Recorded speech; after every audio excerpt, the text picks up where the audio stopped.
Mendagri Tito cek rekening judi kasino Lukas NMB ke PPATK. Jakarta, Mendagri Tito Karnavian mengatakan pihaknya mengecek rekening Gubernur Papua Lukas NMB ke PPATK terkait judi kasino di Singapura.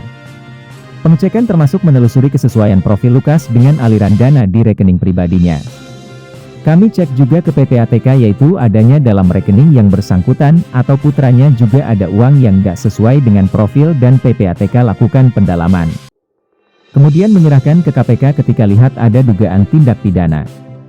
Kemudian berproseslah itu, kata Tito dalam rapat bersama Komisi 2 DPR di Kompleks Parlemen, Senayan, Jakarta, Rabu, 21 September 2022.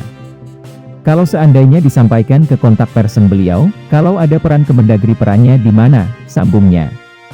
Tito menyerahkan sepenuhnya proses hukum terhadap Lukas kepada KPK. Soal tuduhan politisasi di kasus Lukas, Tito mengatakan bukan pertama kalinya kepala daerah sekaligus kader partai diproses oleh KPK. KPK memiliki mekanisme tersendiri. Kami pun dari awal tahun lalu ada dirjen kami kena masalah kami nggak bisa berbuat apa-apa, Dirjen Keuangan Daerah. Kalau politisasi partai, KPK juga menangkap Bupati Mimika yang kader partai Golkar, kata Tito. Jadi kami melihat apa yang dilakukan KPK karena masukan PPATK. Clear dalam rilis kemarin. Jadi nggak ada hubungan dalam urusan Kemendagri. Kami hanya berusaha sistem politik dan pemerintahannya jadi lebih landai, lanjut dia. PPATK ungkap peran anak Lukas NMB. Taksiran nilai korupsi dari tersangka Gubernur Papua Lukas NMB mencapai puluhan bahkan ratusan miliar rupiah. Anak Lukas NMB berperan dalam transaksi uang puluhan miliar.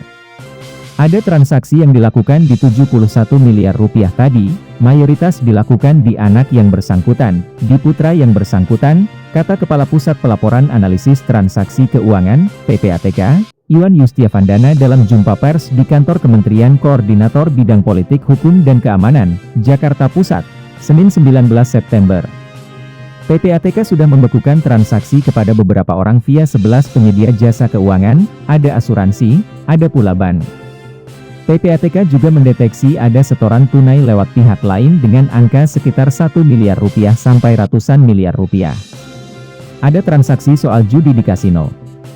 Ada pula pembelian perhiasan jam tangan sebesar 550 juta rupiah. Salah satu hasil analisis itu terkait transaksi setoran tunai yang bersangkutan di kasino judi senilai 55 juta dolar Amerika atau 560 miliar rupiah, kata Iwan. KPK sebelumnya menawarkan penghentian kasus kepada Lukas NMB jika dirinya membuktikan dari mana sumber uang ratusan miliar rupiah yang ditemukan PPATK dalam transaksinya. Kuasa hukum Lukas NMB, Aloysius Senwarin, menyebut uang yang digunakan kliennya untuk kasino memakai uang pribadi. Menurutnya, pembuktian terbalik itu sulit dilakukan. Ini, aliran dana, itu pembuktian terbalik itu susah, apalagi kemana. Ini kan pribadi, jadi pembuktian aliran dana, apalagi itu bukan dari proyek masuk ke sana, itu kan tidak bisa, kata Aloysius saat dihubungi, Rabu 21 September. Aloysius juga menilai hal tersebut akan memerlukan proses yang panjang. Selain itu, undang-undang di Indonesia tidak mengatur terkait pembuktian terbalik. Panjang prosesnya. Dan undang-undang kami tidak mengatur pembuktian terbalik. Apalagi ke luar negeri itu, ujarnya. Ikuti terus berita-berita kami yang terupdate, terpercaya dari berbagai sumber, dengan cara klik subscribe dan juga loncengnya, agar Anda selalu mendapatkan notifikasi jika channel YouTube ini mengupload video berita terbaru.